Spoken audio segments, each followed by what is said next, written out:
O programa Momento Jurídico está aqui na Academia Brasileira de Direito Processual Civil e vamos conversar com a doutora Gisele Leite, professora universitária, mestre em Direito pela Universidade Federal do Rio de Janeiro e doutora em Direito Civil. Doutora Gisele, uma satisfação muito grande recebê-la. Obrigada.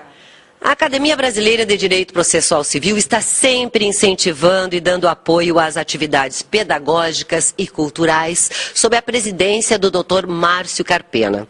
O que a senhora tem a nos dizer sobre esta academia, que é um grande objetivo que está sendo muito bem desenvolvido? É um espaço muito importante, principalmente para que haja debate sobre a doutrina, sobre o direito processual civil brasileiro, sobre a ordem jurídica brasileira. E é mais do que ser um espaço importante, ela provém uma reciclagem, uma atualização dos operadores de direito, o que vem contribuir para a gente ter uma ordem e uma sociedade mais justa, né? Ok. O que vem a ser os pressupostos processuais, tema de sua aula de hoje aqui na academia? É verdade. São requisitos que a gente tem que observar, que devem estar presentes, por vezes até ausentes. A gente tem também os pressupostos negativos. E que para que o juiz possa enfrentar o mérito da causa. E, enfim, podendo avaliar o pedido, dando procedente ao pedido ou improcedente ao pedido. São questões de ordem públicas indispensáveis. Aliás, o juiz pode conhecer de ofício, não precisa da manifestação das partes. E como se classificam os pressupostos processuais? Bom, tem várias classificações. Tem, por exemplo, subjetivos, pressupostos subjetivos, quando eu vou avaliar as qualidades que eu tenho que ter do juiz, competência, imparcialidade, as capacidades que eu vou requerer das partes, capacidade de estar em juízo, capacidade processual, capacidade postulatória, a capacidade objetiva, a questão da demanda, da petição apta, né? E isso é muito importante, a gente não ter uma petição inepta que vá frustrar, né, o processo. Enfim, tem a questão dos pressupostos positivos, são aqueles que têm que estar presentes, os negativos que têm que estar ausentes. Litispendência, coisa julgada material, perempção, convenção de arbitragem, sendo que essa daí deve ser até requerida pela parte, né? Sabemos que a teoria dos pressupostos processuais ainda é alvo de constantes críticas pela doutrina, constituindo-se em tema controvérso. Qual a sua opinião, então, a respeito? A controvérsia, da verdade, tanto da definição quanto da classificação, se prende primeiro à questão do conceito de lide. Se a gente adotou o conceito de Canelucci ou se adotou o de Liebman. Segundo, a questão da localização do mérito da causa. Se o mérito pré-existe ao processo ou se ele é descoberto pelo processo. E aí a gente deve lembrar que o processo é instrumento e não um fim em si mesmo, né?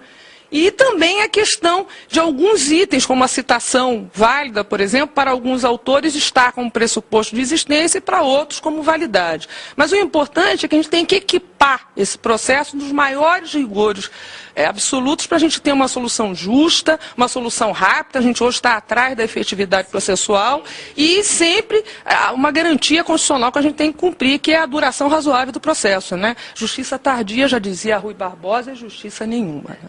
Esses conceitos que a senhora comentou, nos esclareça mais a respeito. A lide, por exemplo, para Liebman, é um conceito endoprocessual. Está dentro do processo e vem esboçado pelo pedido que as partes formulam diretamente ao julgador.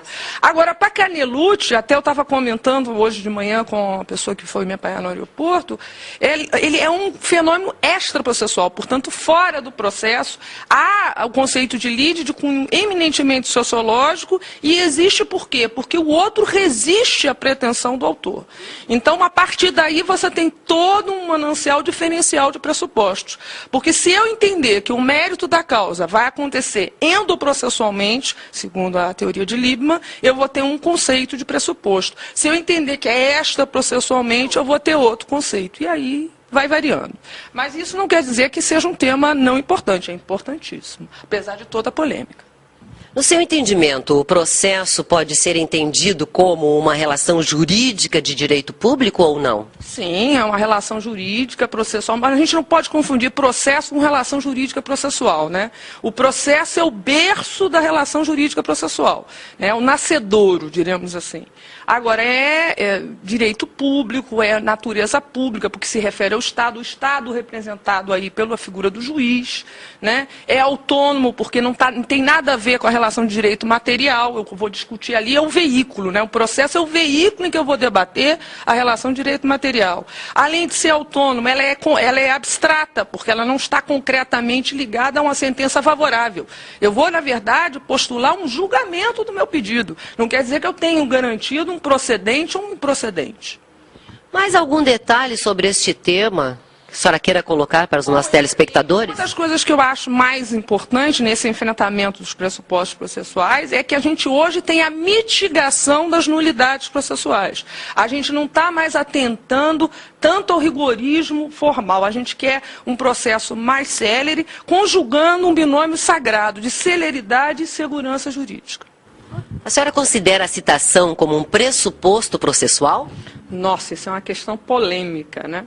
Tendo em vista que o comparecimento espontâneo do réu supre a citação, a gente poderia vir a considerar que não é um pressuposto. Tendo em vista a tendência contemporânea em mitigar as nulidades para não malbaratar o esforço do judiciário no processo, também poderíamos desconsiderar a citação como um pressuposto.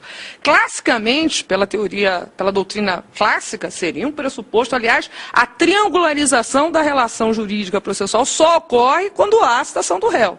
Aliás, o despacho do CIT significa o quê? Petição está apta. Petição preenche rigorosamente todos os requisitos legais e já dá para fazer o chamamento do réu para se defender.